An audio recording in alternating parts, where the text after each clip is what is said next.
Let's use an if-then statement.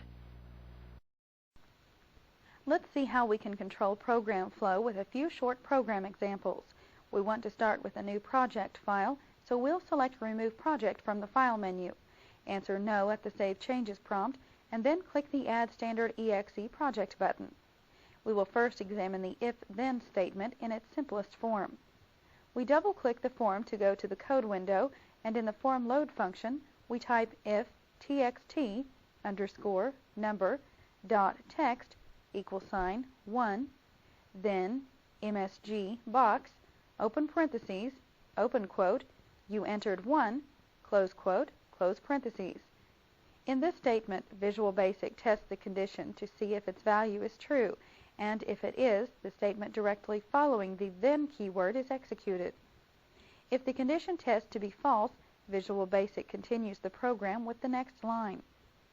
Though this syntax is correct, it is easier to indent the conditional statement so that others reading your code can easily see how the program works. Proper programming method is to press the Enter key after the then keyword, indent the conditional statement, then end the test block with an end if statement. Let's take a look at an example of this statement in use. Click the Open Project button in the toolbar and answer No at the Save Changes prompt. In the Open Project dialog, we locate the Viagrafix Learning Files folder and open the Chapter 4 project it contains. At the top of the procedure, we see the statement we just entered, only now it is more appropriately formatted.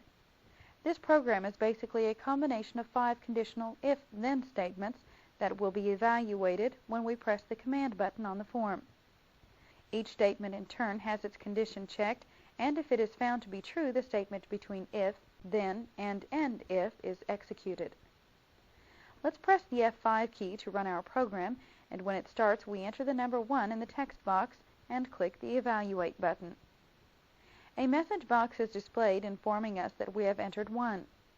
Click OK and then delete the 1 we typed and enter a 3 in its place.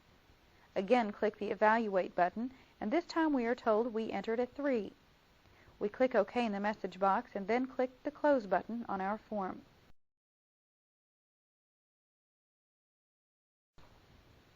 The else block can be added to our conditional test to account for a false condition.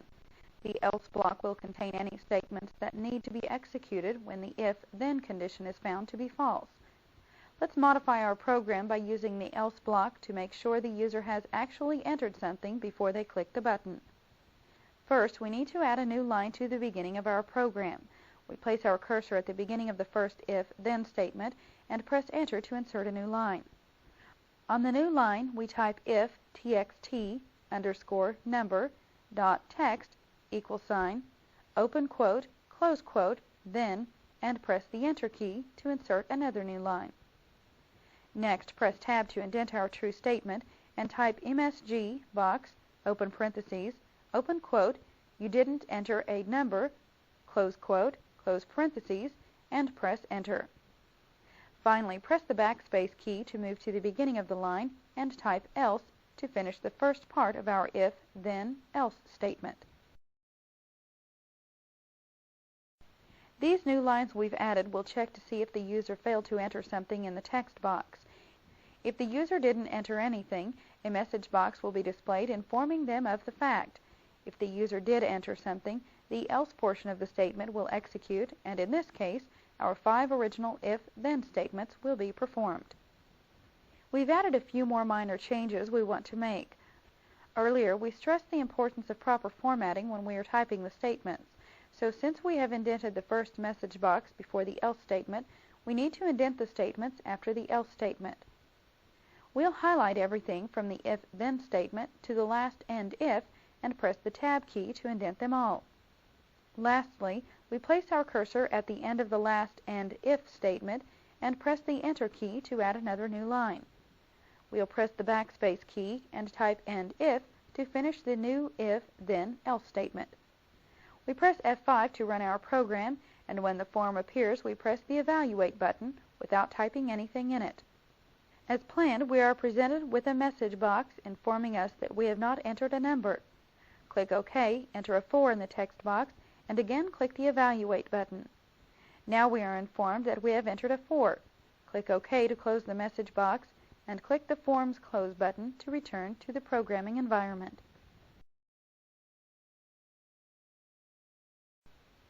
Else if allows us to combine several blocks into one long conditional statement. Else if statements eliminate the need to close each conditional statement with an end if.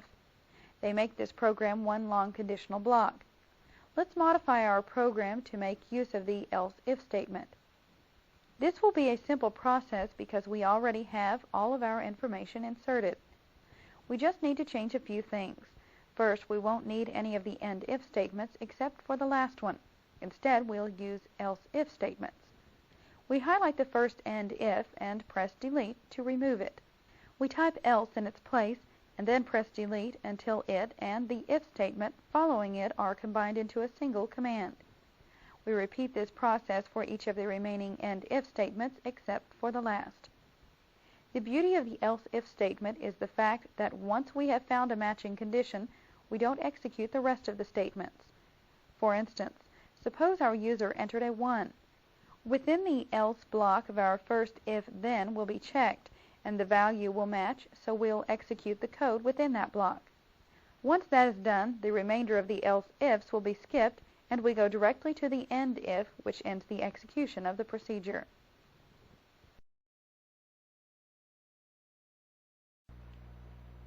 Visual Basic also includes a more advanced type of conditional test, the select case statement. Select case has the advantage of being both very efficient and easy to read. Let's modify our program to make use of this new keyword. Within the else clause, we place our cursor at the beginning of the first if statement and replace it with the keywords select case. Next, we move to the end of the line and remove the equals 1 and the then. We press the Enter key to move to a new line and type case 1. Select case tells Visual Basic which variable or control contains the value we want checked, and the case indicates the first value being checked, which in this case is 1. The really nice thing about the select case statement is the fact that not only can we check one specific value, but we can check multiple values. Let's look at how we do this. On the next else if line, we delete everything down to the 2 and replace it with the case keyword. Now, following the 2, we type a comma and a 3. Let's make our message box message more appropriate by adding or 3 inside the quotes. Now, anytime the user enters a 2 or a 3, this section of code will be selected. While that is all well and good, what happens when we need to perform the same tasks when the user selects a number between 1 and 100? Do we type in each of these numbers? Again, it's Visual Basic to the rescue. Not only can we check for a single value and multiple values, but we can also check for a range of values. Let's delete everything from the next else if statement to the last one. In the blank space, we type case 4 to 6. The 2 keyword indicates that we want to include every number between 4 and 6. While this is a simplistic example, we could use this to check for a range of numbers between 1 million and 2 million. We modify our message box to read you entered 4, 5, or 6. When we run the program, Visual Basic evaluates the condition once, then executes only the appropriate section of code. Finally, we'll add a few more lines to this section. We insert a new line following the last message box statement, then type case else and press the Enter key. On the next line, we type MSG box, open parentheses, open quote, you didn't enter a valid number, close quote, close parentheses. The case else section is optional and is only used by Visual Basic if none of the other case statements test as true. It's a good idea to keep this section in for error handling when coding for user input, because there is no way to tell what a user will enter. Because we cannot expect every user response, a conditional test that looks for any input other than what we are asking for is always a wise procedure. Lastly, we press the Enter key and type End Select to end this program block. Let's run our program and see what type of results we get. We press F5, and when the program is loaded, type 1 in the text box, press the Evaluate button, and we are informed we have entered 1. Click OK, delete the 1 we typed, and replace it with a 3. Click the Evaluate button, and we are informed that we have entered a 2 or a 3. We again click OK, and in the text box, replace the 3 with a 5. We click the Evaluate button, and are informed that we have entered either a 4, a 5, or a 6. We click OK, and then click the form's Close button to return to Visual Basic.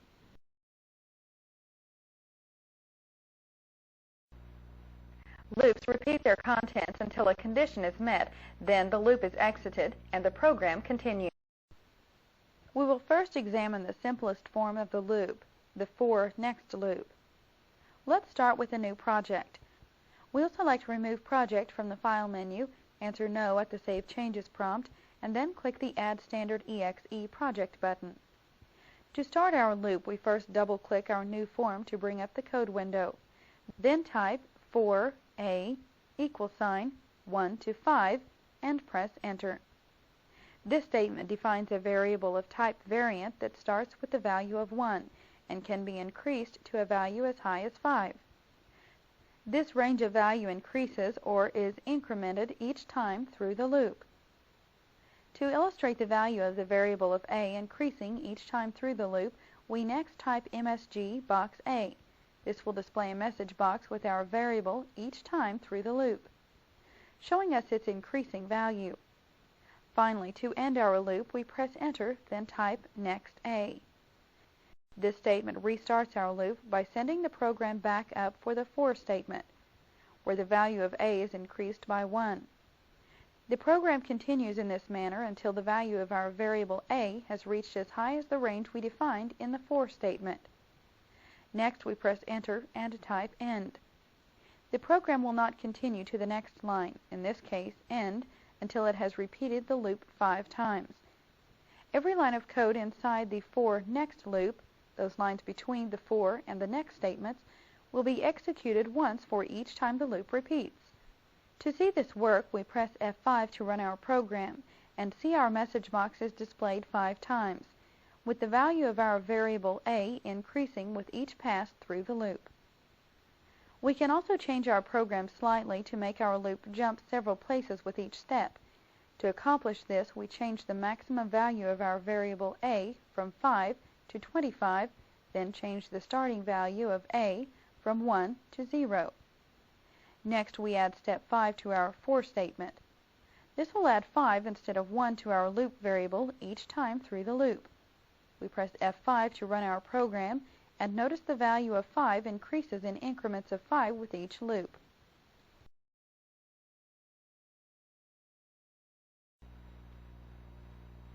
To have a loop continue until a condition is met or continue while a condition is true, we would need to use another type of loop, the do-while loop.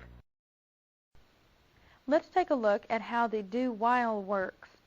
First, we remove our old project without saving and replace it with a new one. Next, double-click our form to bring up the code window. In the form load procedure, type A =, 0. This line sets up the variable to be used as our counter. Next, we type do while A <, 5. This line starts our loop. We press Enter and type MSG box A, press Enter, then type A =, A plus 1, which will increment our counter by 1 each time through. We type loop, press Enter, and type End on the last line of our program. The loop statement causes the program to jump back to the beginning of the do-while loop, where our condition will be re-evaluated. Let's see the program work by pressing F5, and notice that our message box never displays the value of 5 because of the condition we specified in the first statement of our loop. The less than symbol is just one of the possible comparison operators. Let's look at some of the others. We use conditional statements in all types of Visual Basic control structures, including for loops and if-then statements. This list shows all of the common operators: less than or equal to, greater than or equal to, equal to, and not equal to. Let's review what we have covered in this chapter. First, we learned about some of the different types of Visual Basic programming structures, which allow us to control the flow of our programs. We then learned about some of the programming structures that will allow us to repeat a section of code based on a value or condition.